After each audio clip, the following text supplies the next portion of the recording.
Hello everyone, সবাইকে স্বাগতম জানাচ্ছি আমাদের এই পর্যায়ের লেকচারে। এই পর্যায়ে আমরা মাইক্রোসফট ওয়ার্ড বা গুগল ডক্স নিয়ে কথা বলবো। ডেটা এন্ট্রি করার সময় মাইক্রোসফট ওয়ার্ড বা গুগল ডক্স কিন্তু অত্যন্ত গুরুত্বপূর্ণ দুটি সফটওয়্যার। দুটির ব্যবহার একই রকম হলেও কিন্তু দুটোর মধ্যে অনেক পার্থক্য রয়েছে। যেমন গুগল ডক্স আমরা কিন্তু যে কোনো ডিভাইস থেকে, যে কোনো ব্রাউজার থেকে অ্যাক্সেস করতে পারি, আবার কারোর সাথে শেয়ারও করতে পারি।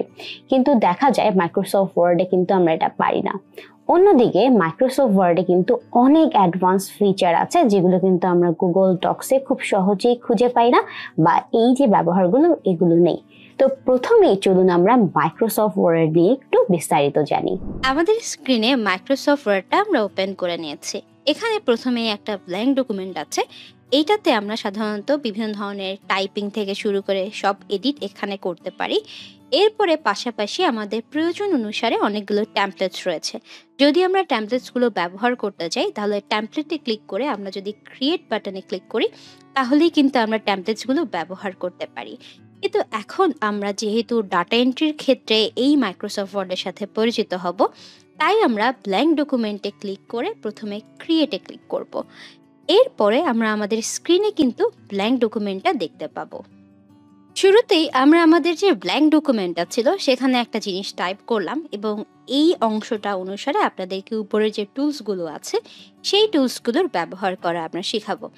শুরুতেই আমরা এই যে হ্যালো এভরিওয়ান লেখাটা আছে, এই লেখাটা বা এই পুরো লেখাটার যদি ফন্টটা পরিবর্তন করতে চাই, এই জায়গাটাতে ফন্ট রিলেটেড অনেক এডিট করার একটা অপশন রয়েছে।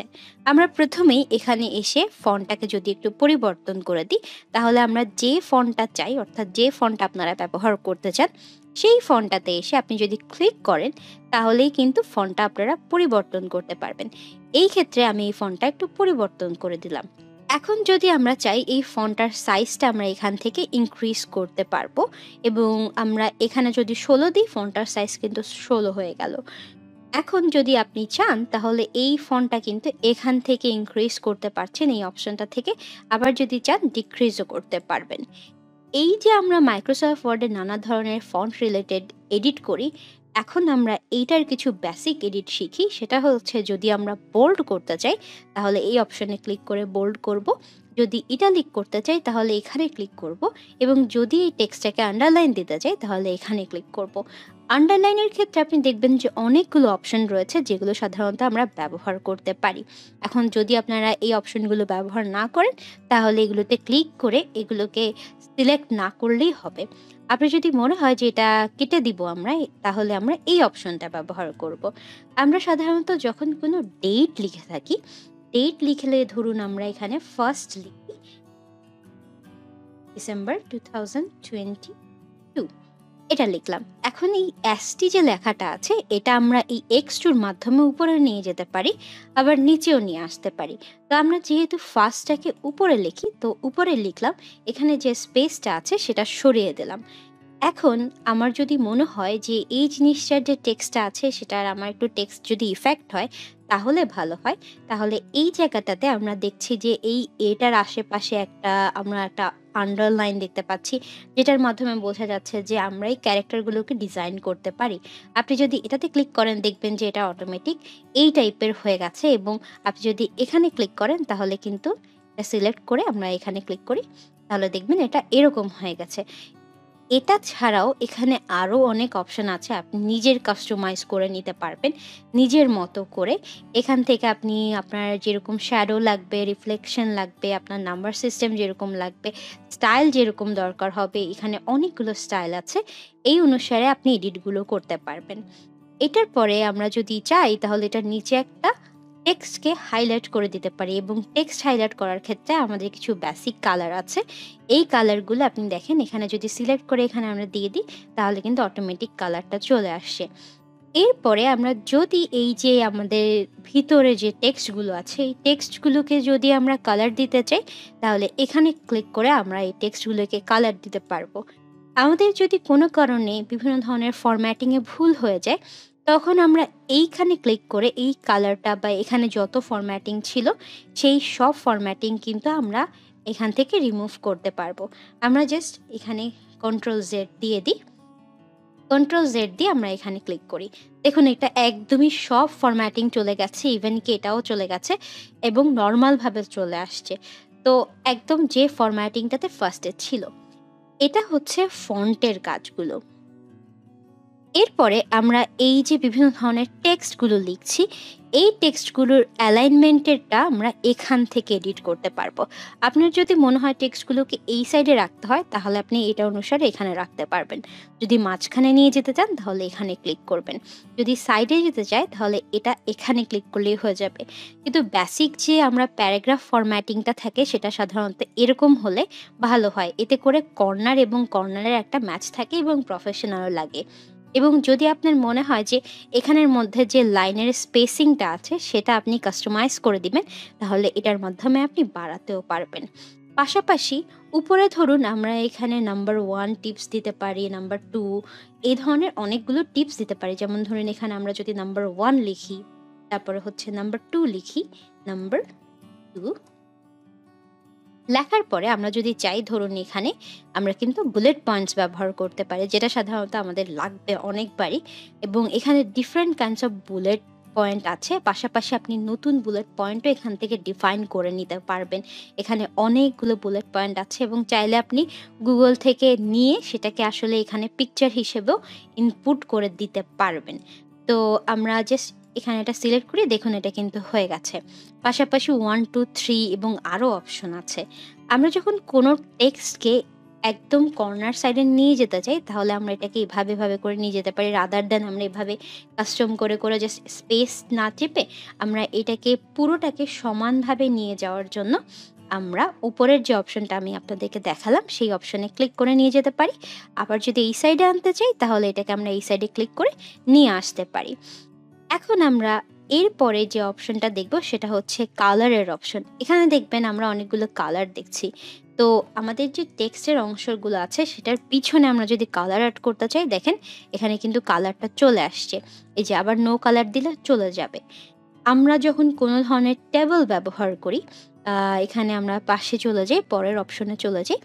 এখানে যখন আমরা কোনো ধরনের টেবল ব্যবহার করব, ধরুন এখানে আমরা একটা টেবল নিলাম। টেবিল নেওয়ার সাথে এখানে দেখবেন অসংখ্য অপশন চলে আসবে। আপনার টেবিলগুলোকে কালার থেকে শুরু করে সবকিছু আপনি এখান থেকে করতে পারবেন। নো কালার হলে নো কালার দিতে পারবেন। এবং যদি আপনি চান যে টেবিলগুলো মানুষের কাছে ভিজিবল না থাকুক, তাহলে আপনি এখানে এসে জাস্ট এই অনুসারে এখান থেকে কাস্টমাইজ করে দিতে পারবেন যে কেউ দেখতে পাবে নাকি পাবে না। আপনি যদি এই যে দেখেন নো বর্ডার্স দিয়ে দেন, তাহলে আসলে এখানে কেউ কিছুই দেখতে পাবে না। আবার যদি আপনি এই জায়গায় আবার ক্লিক করেন, ক্লিক করে এখানে এসে এখানে দেখেন আপনি জাস্ট লেফট বর্ডার দিয়ে দেন, তাহলে শুধুমাত্র এই সাইডের বর্ডারগুলোই দেখবে। তো এই অপশনটার মাধ্যমে আপনি এইগুলো করতে পারবেন। ইনসার্টে আরও অনেক অপশন আছে, যেটা হচ্ছে আপনি যদি পিকচার অ্যাড করেন, তাও এখান থেকে করতে পারছেন। শেপ, তারপরে হচ্ছে আইকনস থেকে শুরু করে সব কিছু আমরা কিন্তু এখান থেকে করতে পারছি। পাশাপাশি যদি আমাদেরকে কোনো স্মার্ট চার্ট বা স্মার্ট আর্ট ব্যবহার করতে হয়, স্ক্রিনশট ব্যবহার করতে হয়, আমরা এখান থেকে করতে পারছি। আমরা যখন কোনো ওয়েব পেজ দেখি বা বিভিন্ন ধরনের পেজ দেখি, আমরা সাধারণত উপরে একটা হেডার দেখি। হেডারটা হচ্ছে এরকম যে আপনি উপরে যদি একটা কোম্পানির লোগো দিয়ে দেন এবং পাশাপাশি যদি একটা পেজ নাম্বার দিয়ে দেন, তাহলে প্রত্যেকটা যে পেজ করবেন আপনি, সবগুলোতে একটা ব্র্যান্ডিং থাকে।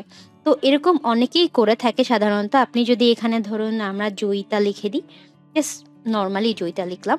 লেখার পরে আপনি দেখেন এখানে আমরা পরের পেজে চলে যাই। পরের পেজে অটোমেটিক কিন্তু জয়িতা লেখাটা চলে আসছে। তো এটা সাধারণত ব্র্যান্ডিংয়ের ক্ষেত্রে অনেকেই করে থাকে। প্লাস আমরা যখন কোনো ধরুন ডকুমেন্ট বানাবো বা ম্যাগাজিন বানাবো, এই ক্ষেত্রে কিন্তু আমরা এখান থেকে কভার ইমেজও অ্যাড করতে পারি এবং আপনি এখান থেকে কভার ইমেজ অ্যাড করতে পারবেন। আর এখানে পেজ নাম্বার থাকা দরকার হবে। তো আপনি এখান থেকে সেট করতে পারবেন যে পেজ নাম্বারটা কোথায় দেখাবে। যদি আপনি টপে দেখেন, তাহলে এখানে দেখতে পাচ্ছেন কিন্তু অলরেডি দেখাচ্ছে কোথায় থাকবে। তো প্রত্যেকটা পেজের উপরে পেজ নাম্বার থাকবে এখানে। প্লাস এরপরে যদি আমরা ড্র অপশনে যাই, এখানে আপনি যদি কোনো কিছু ড্র করতে চান, তাহলে ড্র করতে পারবেন। এরপরে আপনি যদি এখানে ডিজাইন অপশনে যান, এখানে অটোমেটিক অনেকগুলো ফরম্যাটিং আছে, যে ফরম্যাটিংগুলো আপনি আস্তে আস্তে ব্যবহার করার মাধ্যমে শিখবেন। প্লাস এখানে 3টা ফিচার আছে যেগুলো আসলে জেনে রাখা দরকার। সেটা হচ্ছে ওয়াটারমার্ক, এবং আপনি যদি কখনো কোনো পিকচার বা কোনো কিছুর ক্ষেত্রে ওয়াটারমার্ক দিতে চান, আপনি এখানে দিতে পারবেন। এরপরে আপনার যদি মনে হয় যে পেজে আমরা সাধারণত বর্ডার অ্যাড করতে পারি, এই অপশনটা আমরা এখান থেকে পাই। যদি আমরা কোনো ডিফারেন্ট কাইন্ডস অফ বর্ডার ব্যবহার করতে চাই, এটা হচ্ছে আমরা এখান থেকে ব্যবহার করতে পারি। এরপরের পার্টটা সবচেয়ে গুরুত্বপূর্ণ এখানকার মধ্যে। আপনি যখনই কোনো মাইক্রোসফট ওয়ার্ডে কাজ করছেন, আপনার মার্জিনটা জেনে রাখা দরকার হবে, এবং সাধারণত ক্লায়েন্টরা বলে দেয় যে তাদের মার্জিনটা কীরকম হতে পারে। মার্জিনটা মানে হচ্ছে এখান থেকে যে এই ডিস্টেন্সটা, এটা দেখছেন যে এখান থেকে এই টেক্সট লেখাটার যে ডিস্টেন্সটা, এটার মধ্যে একটা মার্জিন করে দেওয়া হয়েছে যাতে এই লেখাটা আসলে এটার বাইরে না যায়। এই লেখাগুলো ধরুন আমরা এখানে ফরম্যাটিংটা একদমই রিমুভ করে দিই, রিমুভ করে নর্মাল করে দিলাম। নর্মাল করে দেওয়ার পরে এখানে দেখুন আমরা লেআউটে যাওয়ার পরে আমরা যদি কলামস বানাতে চাই, আমরা 2টা কলাম বানাতে পারবো এখানে। আবার আপনি যখন কোনো কিছু প্রিন্ট করেন তখন দেখবেন যে এখানে ডিফারেন্ট কাইন্ড অফ সাইজের পেপার আছে। এটা আপনি ধরেন ইউএস লেটার করলে আপনার এই পেপারের সাইজটা ইউএস লেটারে চলে যাবে। আমরা এরপরের অপশনগুলোতে সাধারণত বিভিন্ন ধরনের টেক্সট অ্যাড করতে পারি, তারপরে মেইল করতে পারি, রিভিউ করতে পারি। এই যে অপশনগুলো ভিউ অপশনে আছে, আমরা জাস্ট এই ডকুমেন্টগুলোকে ভিউ করতে পারি। এবং ডেভেলপার অপশনটাতে আমরা বিভিন্ন ধরনের চেক বক্স থেকে শুরু করে অনেক কিছু এখানে ক্রিয়েট করতে পারি। এই ডেভেলপার অপশনগুলো আমরা মাইক্রোসফট দিয়ে যখন ফর্ম ক্রিয়েট করব, তখন আসলে এইসব ব্যাপারে আরও অনেক কিছুই জানবো। এখন আপনারা যে জিনিসগুলো জানলেন সেগুলো হচ্ছে খুবই বেসিক, এবং এগুলো আপনার পরবর্তীতে অনেক কাজে লাগবে। মাইক্রোসফট ওয়ার্ড নিয়ে কিন্তু আমরা অনেক কিছুই জানলাম, কিন্তু গুগল ডক্স আমরা ডেটা এন্ট্রির কাজে খুব কমই ব্যবহার করে থাকি। তাও আমাদের বেসিকের জন্য আমরা গুগল ডক্স নিয়ে একটু বিস্তারিত জানি। আমরা যখন গুগলে আসি, গুগলের উপরে একটা অপশন দেখতে পাই, সেটা হচ্ছে গুগল ড্রাইভ। এবং এই গুগল ড্রাইভে যখনই আমরা ক্লিক করি, ক্লিক করার পরপরই কিন্তু আমাদের এখানে গুগল ড্রাইভ অপশনটা ওপেন হয়ে গেছে। যখন আমরা এখানে ক্লিক করব তখন আমরা গুগল ডক্স নামের একটা অপশন দেখব। গুগল ডক্সটা একদমই মাইক্রোসফট ওয়ার্ডের মতো, কিন্তু এখানে কয়েকটা ফিচার আছে। সেই ফিচারগুলো আপনি মাইক্রোসফট ওয়ার্ডের ক্ষেত্রে নাও পেতে পারেন। যেমন এইখানে আপনি ফাইলটা যে কোনো কারোর সাথে শেয়ার করতে পারেন, এবং এটা আপনি চাইলে একদম ওয়েবে পাবলিশ করেও রাখতে পারেন। এরকম অনেক ডকুমেন্ট আছে যেটা পাবলিশ করা যে ইমেল করতে পারবেন, এবং এটাকে আপনি খুব সহজেই এখান থেকে ডাউনলোড করতে পারবেন যে কোনো ফরম্যাটে।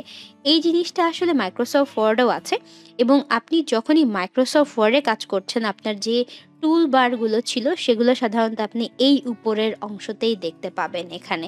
এবং আপনি এখান থেকে ইনসার্ট থেকে শুরু করে ফরম্যাটে আপনি মোটামুটি সব কিছুই দেখতে পারবেন যেগুলো আপনার মাইক্রোসফট ওয়ার্ডে রয়েছে। শুধুমাত্র শেয়ারিং এর ফিচারটার জন্য আমরা গুগল ডক্সে সাধারণত কাজ করতে পছন্দ করি। আপনি যখনই এই যে ডাটা এন্ট্রি সেক্টরে কাজ করবেন, তখন আপনার গুগল ডক্সে খুব কম কাজ করা লাগতে পারে। যদি না ক্লায়েন্ট বলে, তাও আপনি এই ফিচারগুলো জেনে রাখলে অনেক ভালো হয়। এবং আপনি যখন মাইক্রোসফট ওয়ার্ড সম্পর্কে অনেক ভালো করে পারবেন, তখন গুগল ডক্সটা আপনার কাছে অতটা কঠিন লাগবে না। এখানের ফিচারগুলো আপনি জাস্ট তাকালেই বুঝতে পারবেন যে কোনটা কি, যেটা সাধারণত আমরা মাইক্রোসফট ওয়ার্ডে দেখে এসেছি। আমরা মাইক্রোসফট ওয়ার্ড এবং গুগল ডক্স নিয়ে আরও অনেক কিছু জানবো যখন আমরা প্র্যাকটিক্যালি বিভিন্ন ধরনের ক্লাস করা শুরু করব এবং ফিচারগুলো ব্যবহার করব। এখন আমরা এই স্ক্রিন থেকে বিদায় নিচ্ছি। যখন আমরা ডেটা এন্ট্রি করব এবং ডেটা এন্ট্রি করার সময় মাইক্রোসফট ওয়ার্ড এবং গুগল ডক্স ব্যবহার করব, তখন কিন্তু আমরা প্র্যাকটিক্যালি এই দুটো সফটওয়্যার নিয়ে আরো অনেক কিছু জানবো। তাই পরবর্তী লেকচার দেখার আমন্ত্রণ জানিয়ে আজকে এই